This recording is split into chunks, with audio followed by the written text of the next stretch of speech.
we start forgetting about people and facilities. Like they're never gonna come back, and they are.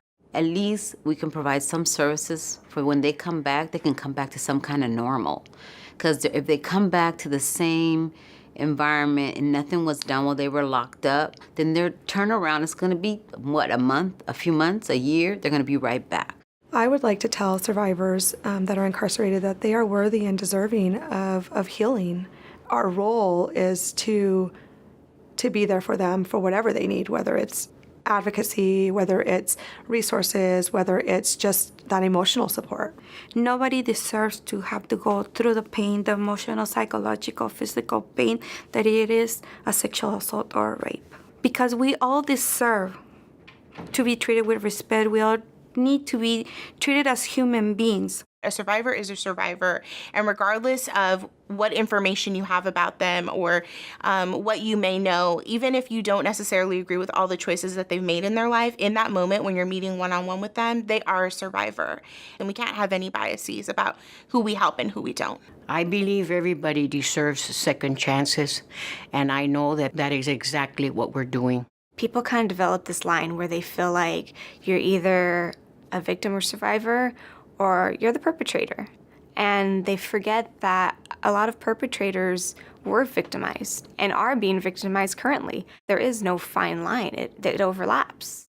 The most rewarding thing is to empower a person and help them reclaim their life back. In a way, it is a heavy burden because you have to understand many times you get to see, hear, and understand the emotional caring that it can give you. When they reach out, we want them to know that that's a very powerful process, and we can only imagine how difficult that is.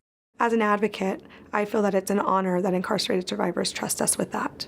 There is hope. There is hope. And in this movement, I saw my reason to live.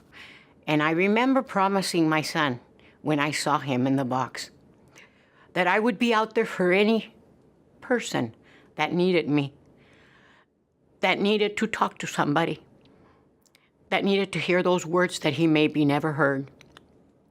And that is why I'm in this movement. I do this work because a lot of other people don't want to.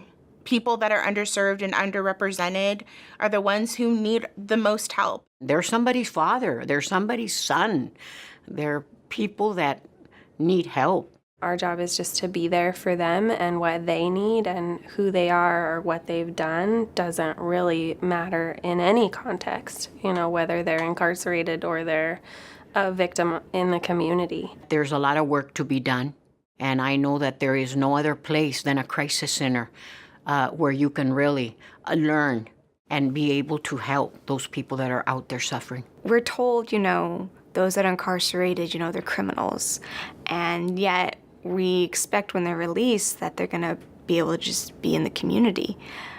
But then we label them and don't want them to be. So it's nice that there are programs there that want to assist those that are incarcerated. It is important because that helps them when they are back in the community and helps rehabilitate them to be productive citizens. One of the things that's always been very important to me in my work is reaching out, not being afraid, knocking on doors.